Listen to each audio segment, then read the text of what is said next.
Hi, I'm David Smith, and this is In a Word. Out of the New Testament books, I love them all. I guess it depends on, what day you catch me. I would say that's my favorite book of the New Testament. I really love the book of Hebrews because it draws together the Old and the New Testament so well. In fact, you can't hardly understand the Old Testament without the book of Hebrews, and you really can't understand the book of Hebrews without the Old Testament because it's the connection between the two of those. And it shows us so much about what the Lord accomplished by His death in the roles that He now fulfills for us. I want to read a section of the book of Hebrews, and I want to point out a word that's used to describe a role that Jesus now fills that makes a very valuable contribution to your current state as a Christian. Hebrews chapter 8, verses 1 through 6. Listen carefully. Now, of the things which we have spoken, this is the sum. We have such an high priest who is sat on the right hand of the throne of the majesty in the heavens, a minister of the sanctuary and of the true tabernacle which the Lord pitched and not man. For every high priest is ordained to offer gifts and sacrifices. Wherefore it is of necessity that this man have somewhat also to offer. For if he were on earth, he should not be a priest, seeing that there are priests that offer gifts according to the law, who serve under the example and shadow of heavenly things, as Moses was admonished when he was about to make the tabernacle. For, see, saith he, that thou make all things according to the pattern showed to thee in the mount. But now hath he obtained a more excellent ministry, now listen carefully, by how much also he is the mediator of a better covenant, which was established upon better promises. Now the Lord is said to be a number of things here. He's a minister, a faithful minister. He offers gifts and sacrifices, a reference to His once-for-all sacrifice of His life. Notice in the first verse, He's our faithful high priest. He is a king sitting at the right hand of the throne of the majesty in the heavens. But according to verse 6, He is our mediator. I love that word mediator, and you ought to as well. The word mediator here is from a word that in its root form means literally in the middle. In the middle. The idea is when it was used to describe a person, it was used of a person who stood in the middle between two different parties. He stood as a voice between those two parties, someone who was able to plead the case of one party to the other and then plead the case of that one party back to the original party. The idea is that he was an arbitrator between these two parties.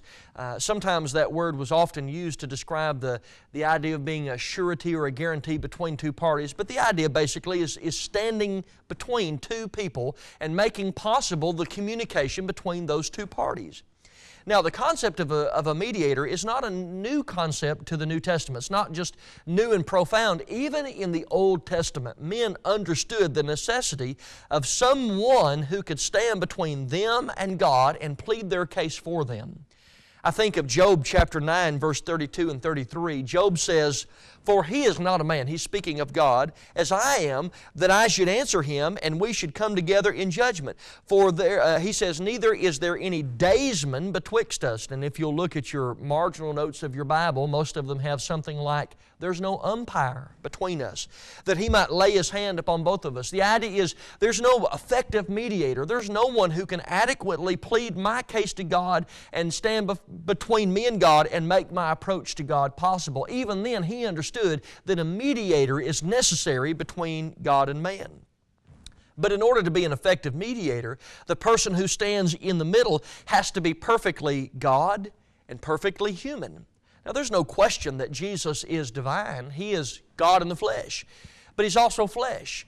In Hebrews chapter 2, 16, and really down through about verse 18, the writer of Hebrews makes it clear that God became flesh so that this man, God, could effectively mediate our position to God.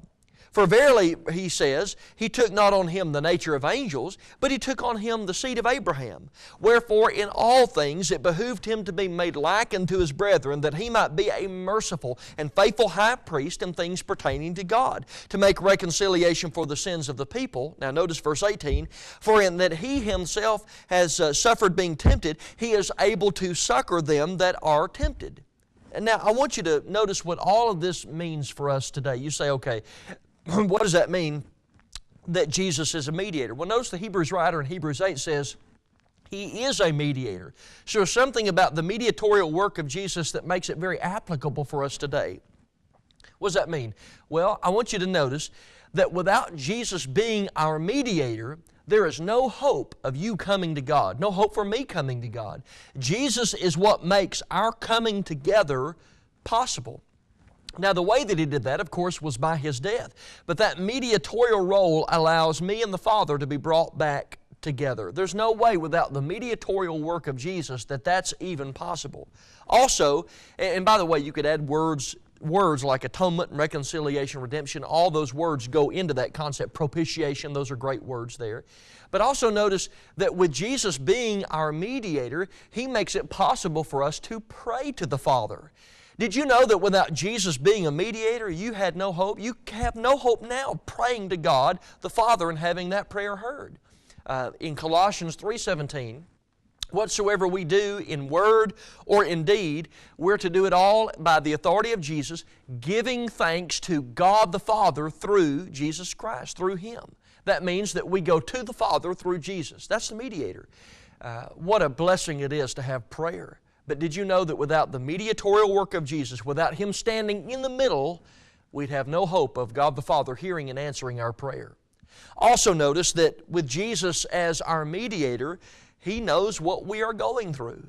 Now that does not mean that He experienced sin, but He experienced temptation.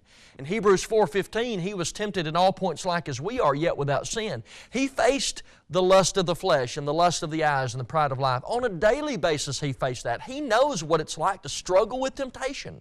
He never gave in to it though, but He understands. He understands what it's like to go through the emotions of humanity. Remember John 11:35, Jesus stood at the grave of Lazarus. He wept. Jesus knows what it is like to experience this broad range of human emotion. He knows the frailties of the flesh. He can now plead your case in that sense, in a manner of speaking, to the Father. He is able to be our advocate to the Father as He stands in between you and I and the Father. He is our mediator. He stands in the middle. Listen, without Jesus working effectively as our mediator, there's no hope of us ever having salvation or approaching unto God or having our position understood by God the Father. Jesus makes that possible because He's the mediator.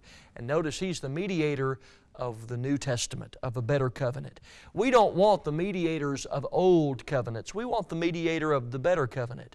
And that's why we encourage men, you listen to the Son of God. You listen to what He says in the New Testament, the law to which we're amenable today, because to obey His conditions of pardon gives you access to God the Father through the mediator of Jesus Christ. There's one mediator between God and man, the man Jesus Christ, 1 Timothy 2 verse 5. Aren't you thankful to have someone in the middle between you and God?